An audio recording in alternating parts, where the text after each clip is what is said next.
by the time you get to your 20s, you have to get addicted to something, bro. And there's a few things that they tell you not to get addicted to, right? Like things like substances, vaping, things of that nature, right? But the thing about it is that everything that you could possibly get addicted to has a terrible effect and a very detrimental effect. You also should know that everyone is addicted to something, bro, right? So whether that's gooning, vaping, working hard, chasing your dreams, it doesn't matter. You're gonna have to get addicted to something in your 20s, bro, right? Because this is the thing about being in your 20s. It's a very interesting and pivotal point in your life. It kind of determines whether or not you're gonna really make it or if you're not gonna make it. Now, people say, oh, you have time. I turned my life around in my 30s. And, I'm not doubting that. I'm not disagreeing necessarily, but I'm just saying that generally in your 20s, you're kind of setting yourself up for life. And it's at this point in time where you see everybody get addicted to something. And this is by design, but you see everybody get addicted to something, right? So you got the crowd of people that get addicted to like self-improvement and like hustle and grind culture. And here's the problem with that. See, because on the surface, you would say, oh, that's a great thing to get addicted to. But the reality of it is all this shit is a trap, bro. It's all a game. It's all fake reality. None of this is even real, bro. And the thing about hustle and grind culture, it kind of stems from the whole like, oh, you got to have work ethic, that these boomers be preaching. And it's like, okay, I did everything right, right? This is like the I did everything right crowd. You got the job, you know what I'm saying? You're taking care of your body and your health, and that's great and all. But what ends up happening is you kind of like lose a sense of purpose in life because you go work that soulless 9 to 5 and you start to realize by the time you hit age 47 that, dang, I gave everything to this company. I gave everything. I've been working so hard, and yet here I am still living paycheck to paycheck. Because the truth of the matter is that, you think we're struggling now economically, it's only gonna get worse. So you still gonna be, damn, I'm paycheck to paycheck. Because the thing about a job is that JOB stands for just over broke. Just over broke. You were never really meant to get rich. That's why when you watch these like losers like Gary Vee on the internet and they saying like, yo, you gotta grind, you gotta grind, you gotta grind. It's like, bro, that shit is dead, man. That shit is completely dead, bro. Even when it comes to like building a business or like chasing your dreams or whatever, when it comes to like that grind culture, that hustle hard, whatever, work hard, none of that shit really matters, right? Because if you think about the most successful people in the world, the most successful people in the world did not come about it because they worked hard, right? Or I should say most successful people did not come about it because they worked hard. It's because they were born into it. It's nepotism. They lucked into it, right? They won some sort of lottery, whether that's the lottery of being born into the right family or the lottery of they tried something and it just happened to hit. You feel me? Like look at Kai Cenat, like a few years ago, this man, it just happened to hit. Like, you know what I'm saying? It just happened to hit with streaming and he happened to become the biggest in the world, you know? And so all of it, that shit is based off of luck, right? There's a lot of people that work very hard and don't get anywhere. There's a lot of people that work hard and will work at Walmart stocking shelves for their whole lives. And there's nothing wrong with that per se, but it's like when you dive into this and you get addicted to like, oh, I'm gonna work hard. I'm gonna build this life for myself. I'm gonna do this. I'm gonna do this. I'm gonna do that. When you get addicted to working hard, you kind of just like shoot yourself in the foot because it's like, bro, you're gonna work all these hours, give your fucking life, energy, your source, just to what? Just to show up in a damn vest every day. You know what I'm saying? Just to show up and just be mediocre. You know what I'm saying? I was watching this NBA YoungBoy interview the other day, and even he said, like, yeah, man, I got lucky. I got blessed with this shit, man. Like, there's people that work harder than me every day that are nowhere near as successful and never will be. So that just goes to show you, bro, like, when people say, oh, yeah, you're going to get what you put in, right? Oh, it's going to give you what you deserve. Bro, people don't get what they deserve in this life. They never have and never will, bro. People don't necessarily get what they deserve, whether that's good or bad. Whether that's good or bad. You feel me? That's a blessing and a curse because there's a lot of people that are in these high levels, these high ranking generals, these high ranking people, a lot of money, Elon Musk's of the world, Musk's, and it's because they had an advantage from birth. You were never meant to get rich. Nigga, you were born in the slums. You know what I'm saying? It's like, bro, you was born in India. You're cooked. You're fried. I'm just being honest, bro. You know what I'm saying? You was born in the US where you're in a middle class family and you eat McDonald's, you eat fake food. You know what I'm saying? But it's like everyone gets addicted to something, right? So if it's not the hustle and grind culture, if it's not the, oh, I'm gonna make something, it's the, it's the more delusional side of like, oh, I'm gonna chase my dreams.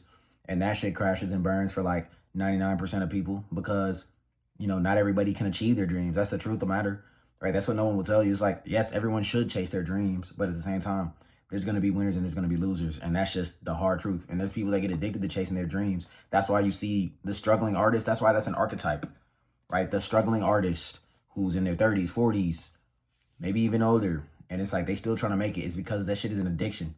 I can speak from personal experience. Doing YouTube content creation, not gonna lie, bro. No content creator will ever tell you this shit, but this shit is a fucking addiction.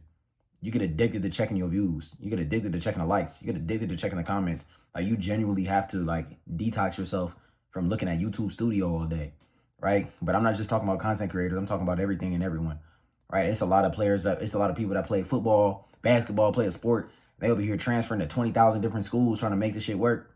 Whole time, my nigga, you never had a shot. You don't even know the right people. You're not even in the right connects. You know what I'm saying? So it's like, really, even though they say, don't get addicted to like smoking crack and shit like that, at very least you kind of get something out of that, right? Like, at very least you're going to crash and burn, but at least you crash and burn fast. Whereas if you go the other direction, you get addicted to chasing your dreams. You get addicted to grinding out this 9 to 5 shit, man. You get addicted to all this. It just becomes like, it's a deeper crash and burn, right? It may not be surface level, like it may not be your direct health, may not impact that, but you're gonna crash and burn on a deeper level. And it's like, damn, which one is really worse, right? Is it worse to OD, or is it worse to go through an existential crisis where you literally wonder, like, why the fuck am I even alive? I mean, one can even make the argument, like, are those two just the same thing, but they just look a little bit different? Because the reality of it is that, like, going through like a substance kind of thing, like, yeah, you're struggling with a substance and it's like a physical thing, but at the same time, like, the reason you're even on that substance is because, like, that substance, if you're an addict, it gives you like purpose. You wake up in order to take a hit from that Nick stick, from that geek bar, right? You wake up to hit that geek bar. That geek bar is not in your life. You're literally gonna lose your shit. You know what I'm saying? And it's like, when you're addicted to working, you literally live to work. You literally wake up to go to this fucking job with people that don't even like you. And it's like, yeah, you have a livelihood, but it's like, damn, your whole purpose is just fried. The whole reason that you're even alive is just like cooked. And then you come up with these fake purposes like, oh yeah, I do it for my family and shit like that. But the reality of it is, bro, and this is some shit that people probably don't want to admit, but the reality of it is, if you take a look at what most people go through when they do shit for their families, bro, right? They say their kids give them a sense of purpose and shit like that. Like, I don't necessarily disagree, but the truth of the matter is that deep down, they don't even want to be doing that shit. If you want to be honest, if we got to be all the way 100, if you look at the infidelity rates, the unhappiness in relationships these days, I venture to say that most of the time they didn't even want to have that family. They were forced into that purpose. And now you low-key in the middle, and then you got these people that are like, oh no, man, but it's cool because I learned to love it. And like, I'm not saying that people don't love their kids, but it's like, damn, bro, you were forced into that shit. You had to sit, like, you was forced to sit down. It's like, damn, you didn't even get to choose that shit. You didn't even get to choose that route. And it kind of makes you wonder, like, damn, do we even have free will, my nigga? It's like, you were forced to take that purpose. You were forced to take that path in life. So it's like, could you really have achieved everything that you could have achieved in life? You feel me? But if you're not addicted to like working hard and all that other type of shit, you probably get addicted to, like, I don't know, like I said, vaping, weed, like probably crack or something like that. You know what I'm saying? But either way, when you hit your 20s, that's when you begin your addiction. And this is all by design, bro, right? You're meant to get addicted to something. Like, you got to understand, everything kills you, bro. Everything kills you. Every single piece of food that you eat kills you. Everything, bro. Everything. No matter what you do, the moment you wake up, you're getting 1 second closer to death. And I know that's like a negative way to look at things, but the truth of the matter is that, like, that's what it is, bro. Everyone is addicted to something, and that thing is going to kill you one day. People die from working. People die from all type of shit, man. Now, what is the silver lining in this? What is the positivity? Because I always like to, put a positive note, positive spin on my videos. I think that even though we all do get addicted to something, whether it's a quote unquote positive or negative thing, but that's a whole other thing. It's like, nothing is really even positive or negative. Life is just an experience. It's like, nothing is really like good or bad. You feel? Because like I said, it all has the same outcome. All this shit is temporary.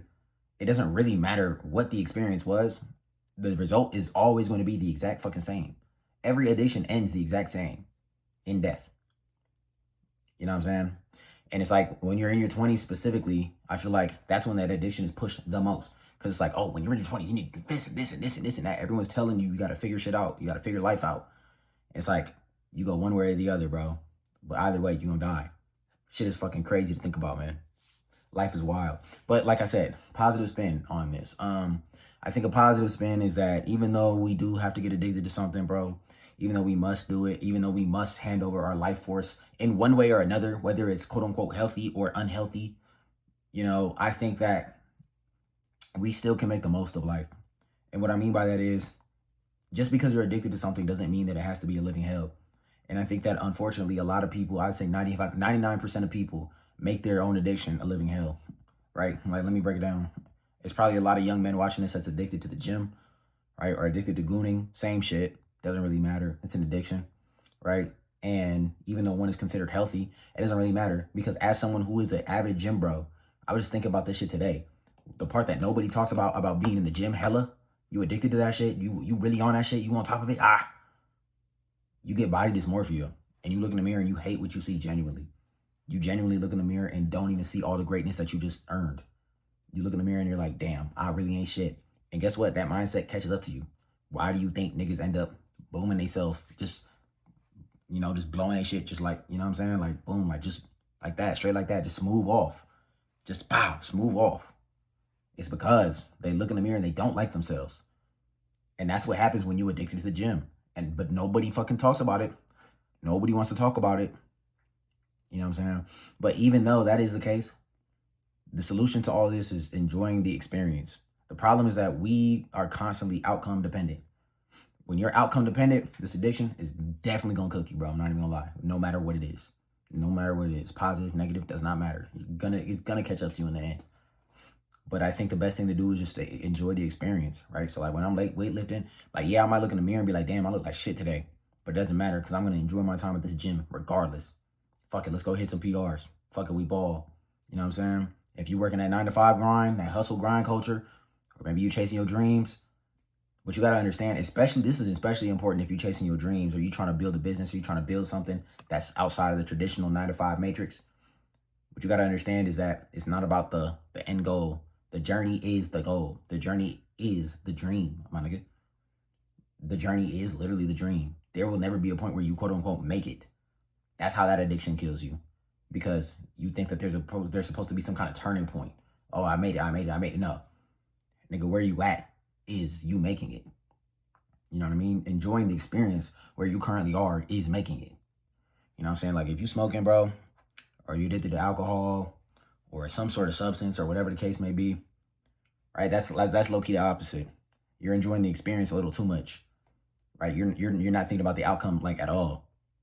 And so for y'all, I feel like it's the opposite advice. You feel me? Like I know crack feels good and shit. I wouldn't know how it feels because I never done it before, but you need to be a little bit more outcome dependent because life is all about balance.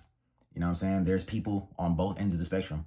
There's people that enjoy the experience a little too much, and there's people that don't enjoy the experience at all. You know what I'm saying? And you have to find that middle ground. And when you find that middle ground, understand that that's probably your best bet in life. That's all of our best bets in life. And people that do find that middle ground are always going to be happy and always going to be in a positive mindset, like myself, because they understand that life is not all about one or the other. It's about balance. It's not all about the experience, right? Or it is about the experience, but it's about certain experiences. And it is about, it ain't all the way always about the outcome, but you do have to be mindful of the outcome. You feel me? So anyway, I don't know. Let me know what y'all think. I'm out. Go on.